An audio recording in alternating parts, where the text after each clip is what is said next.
The rain comes down in steady sheets, painting the city streets in silver reflections. Neon signs flicker, buzzing faintly, as if they're too tired to shine against the night. A single mother clutches her daughter's tiny hand, tugging her closer to shield her from the cold. The umbrella they share is flimsy, the fabric sagging under the weight of the storm. She quickens her pace, silently calculating how much bread is left at home, whether the heater still has enough gas, whether tomorrow will be another day of scraping by. Then she sees him. At first it looks like a pile of rags pressed against the side of the grocery store, a forgotten shadow in the rain. But as she draws closer, she notices movement. The shadow shifts, groans softly, and suddenly it's not a bundle of clothes, it's a man. His frame is frail, hunched against the wall. His hair is wild and streaked with gray, his hands shaking as if the cold has been gnawing at him for hours.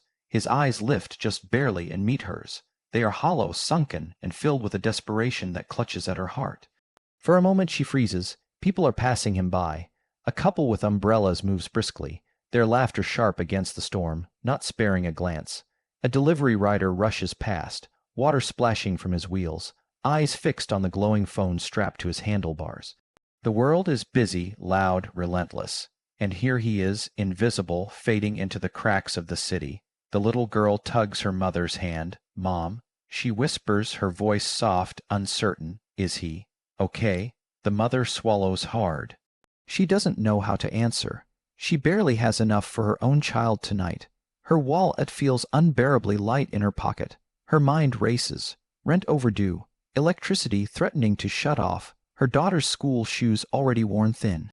Every instinct screams to keep walking, to focus on survival, to protect the small piece of stability she's holding on to by a thread, and yet her feet refuse to move.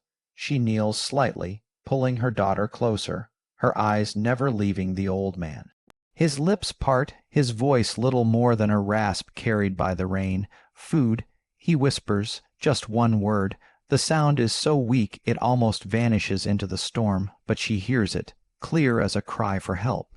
Her heart clenches. The grocery store door slides open beside him, spilling warm light and the smell of bread and roasted chicken into the damp air.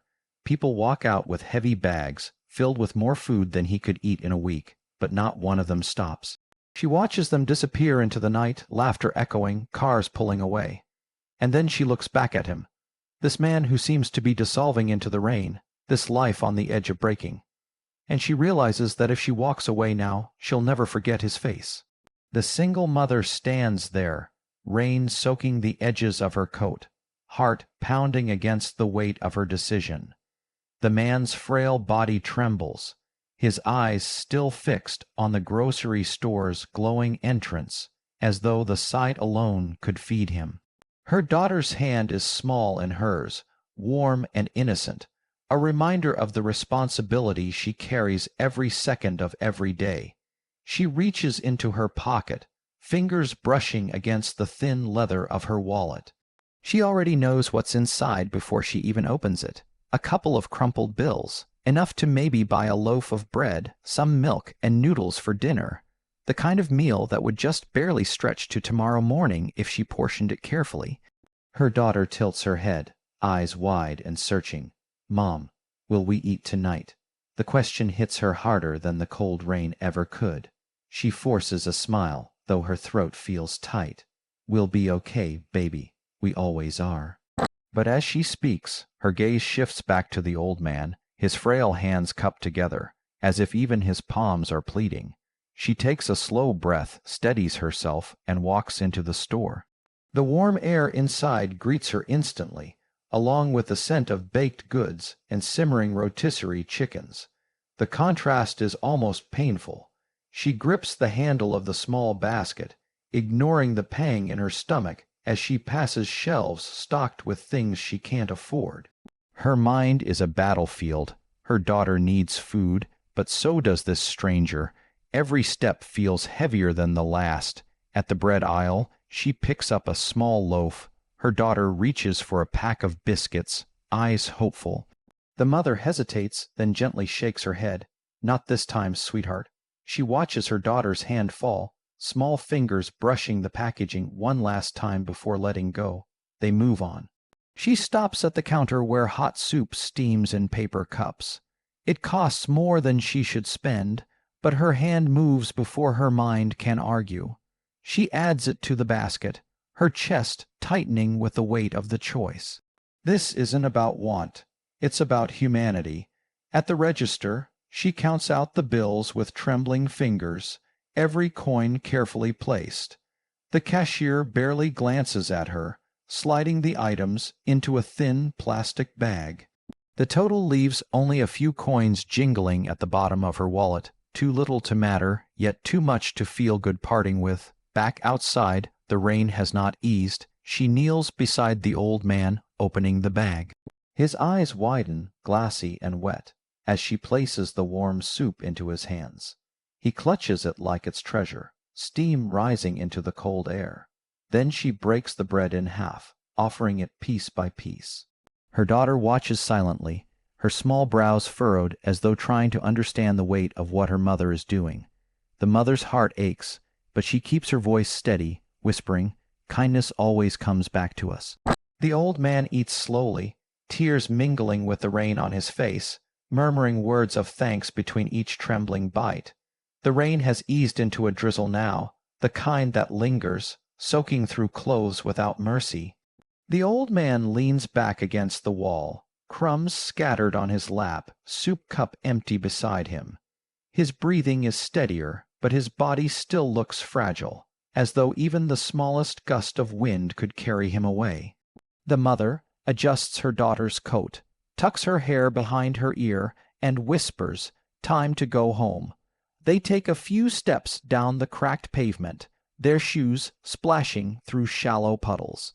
The street feels quieter now, the earlier rush of people gone, leaving only the hum of distant traffic and the occasional swish of tires cutting through water. And then, out of nowhere, headlights cut across the wet road. A sleek black car glides toward them, moving too smoothly, too precisely, to belong on this weary street. The engine hums low, powerful, a sound that doesn't match the neighborhood's crumbling edges. The car slows, rolls to a stop just ahead of them.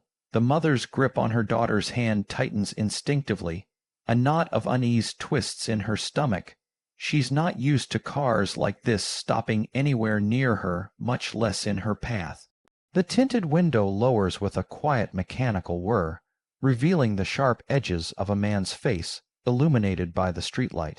His jawline is set, his eyes focused with an intensity that makes her freeze.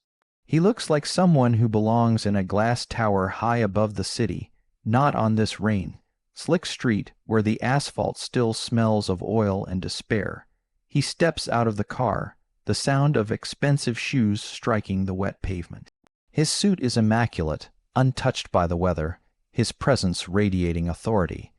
The mother pulls her daughter slightly behind her, unsure if they should walk faster, pretend they don't see him. But the man is already moving toward them, each step deliberate, eyes locked on her as though he's been searching for her specifically. "You," he says, his voice low but commanding. Rain dots his shoulders, but he doesn't seem to notice. The mother swallows, unsure how to respond. "Me," he nods once, sharply. "You helped someone very important to me today." Her brows knit together in confusion. She glances back at the old man still sitting by the grocery store wall, head bowed as if exhaustion is pulling him back into sleep. Important? That man was just hungry. The stranger's jaw tightens, emotion flashing in his eyes. Something raw, unexpected. He steps closer, lowering his voice as though the words themselves are heavy. "That man is my father." The sound of it lingers in the air, heavier than the rain, heavier than the night itself. The words hang in the damp air, slicing through the quiet night. "That man is my father." The single mother stares at the stranger, blinking against the drizzle clinging to her lashes. Her daughter shifts nervously at her side, eyes darting between the tall man in the tailored suit and the frail figure slumped against the grocery wall. The mother's lips part, but no words come out. It feels impossible. This man in 1,000. dollar suit claiming kinship with someone who looks as though the city itself has swallowed him whole. The stranger's gaze flickers to the old man, his expression tightening with a mix of guilt and urgency. He strides past her, his polished shoes splashing through puddles, and kneels beside the elder. The sudden softness in his posture doesn't match the commanding aura he carried just moments before. He places a hand on the old man's shoulder, voice breaking slightly. "Father, it's me." The old man stirs, weakly lifting his head. For a moment his clouded eyes search, unfocused, until recognition slowly blooms. His cracked lips tremble. "Daniel." The name slips out fragile, almost broken, and yet it carries a weight that makes the younger man's jaw clench. The mother watches in silence, her daughter clutching her coat tighter. She feels as though she's stumbled into something far bigger than herself, as though fate has unfolded a secret right at her feet. The suited man, Daniel, leans closer, his voice low but urgent. "I've been looking everywhere for you, the estate, the hospitals, the streets. I thought you were gone." His words are laced with desperation, not the polished confidence one expects from a man who clearly wields power. The old man coughs, shaking his head faintly. "I didn't want to be found. I didn't want to be another responsibility you managed with money." His voice cracks, years of bitterness seeping through the frail tone. "I wanted to know if compassion still existed outside those gates." Daniel's shoulders slump, his eyes glistening as though the rain is not the only thing wetting his face. He glances at the single mother again, his gaze lingering longer this time. There is something unspoken there, a silent acknowledgement. The mother feels her throat tighten. She hadn't thought of her actions as extraordinary. She only saw a man starving in the rain, and her heart refused to let him wither. But now, standing here, she realizes her choice meant more than she could have imagined. Daniel helps his father sit upright, adjusting the ragged coat around his shoulders. "You shouldn't have been alone like this," he murmurs. His voice is not anger, it is regret, thick and heavy. The old man's gaze drifts back to the mother, his cracked lips curving into the faintest of smiles. "If not for her," he whispers, "I might not have made it through tonight." Daniel follows his father's eyes, his own expression tightening, torn between gratitude and shame. The world around them seems to fall away. The rain, the empty street, even the shadows of passing cars. For a heartbeat, all that exists is this fragile connection born from one act of kindness. Daniel rises slowly from his crouched position beside his father, his tailored suit darkened by the rain. The weight of the moment seems to press into his shoulders. He turns back toward the single mother, his gaze steady now, no longer the piercing glare of a man in control, but something softer, something almost vulnerable. "What's your name?" His voice is calm, measured, but laced with urgency, as though her answer matters more than she could possibly know. She hesitates, her daughter squeezes her hand tightly, eyes fixed on the stranger. "Emma," she says finally, her voice quiet but unwavering. Daniel repeats it under his breath, as though committing it to memory. "Emma." He studies her with an intensity that makes her chest tighten. "Do you understand what you've done tonight?" Emma swallows, shaking her head slightly. "I didn't do anything. He was hungry. I couldn't walk away." Her words are simple, but the honesty in them seems to strike him harder than anything else could. Daniel steps closer, his shoes splashing in shallow puddles. He lowers his voice, speaking not just to her, but to himself. "Do you know how many people walked past him tonight? How many saw and turned away, but you gave him dignity. You gave him what all my money could not." Emma feels her daughter's eyes on her, wide and searching, waiting for her to say something. But she can't find the words. She never expected anyone to notice, let alone a man who looks like he belongs in a world she'll never touch. Daniel exhales sharply, as if making a decision he can't take back. "From this moment forward," he says, his voice steady with conviction, "you'll never struggle alone again." Emma blinks, stunned. "What are you talking about?" His gaze flicks briefly to her daughter, then back to her. "A job, a home, security." His tone is matter of fact, like he's closing a business deal, yet his eyes betray a raw sincerity. You've carried burdens that should never rest on one person's shoulders. I can change that. Emma's heart races. The words sound like a dream, too impossible to believe. A dozen doubts flood her mind. What's the catch? Why her? Why now? She shakes her head, almost laughing from the disbelief. I don't want charity. I didn't help him for a reward. Daniel steps closer, lowering his tone. This isn't charity. This is acknowledgement. This is me making sure the person who saved my father doesn't go to bed hungry another night. The rain drips steadily between them, the silence broken only by the soft rustle of the old man shifting against the wall. Emma's daughter tugs at her coat, her small voice breaking the tension. Mom, does that mean we can have a real home? Emma's chest tightens at the innocence in her daughter's question. She meets Daniel's gaze again, torn between fear and hope, between disbelief and the desperate yearning for something better. Daniel's hand extends toward her, not forceful, but firm, an offer in every sense of the word. Emma stares at Daniel's hand, rain dripping from his cuff, the weight of his offer heavy in the space between them.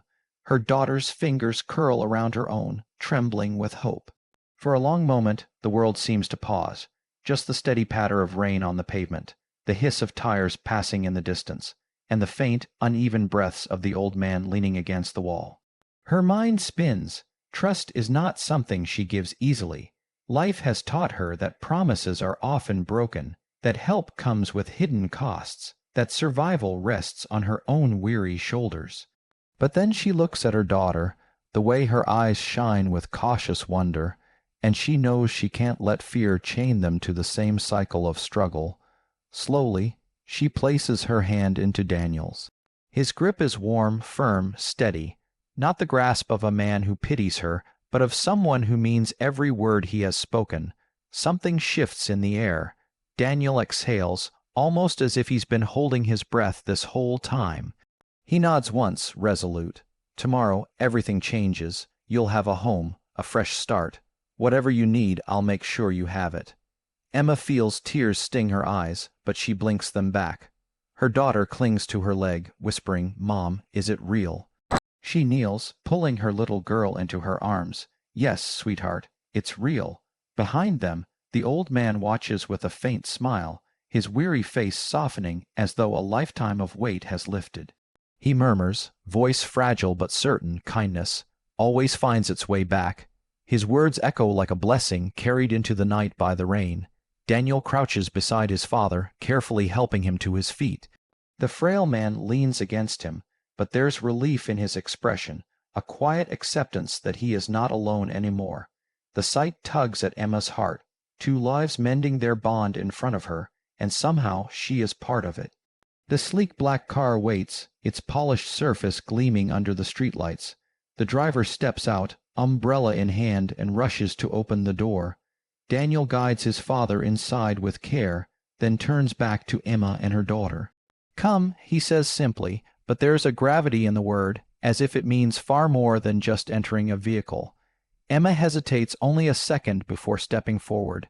She gathers her daughter close, sliding into the warmth of the car's interior. For the first time in years, she doesn't feel the gnawing edge of uncertainty about tomorrow. Instead, she feels the trembling spark of hope, fragile but real. As the car pulls away, the city lights blur past the windows, neon signs flickering like fragments of a world they're leaving behind. Emma leans her head back, exhaling slowly, her daughter's small hand wrapped in hers. Her voice, soft but certain, fills the silence. Kindness always comes back to us. And on this night in the glow of rain-soaked streets, kindness has rewritten the future.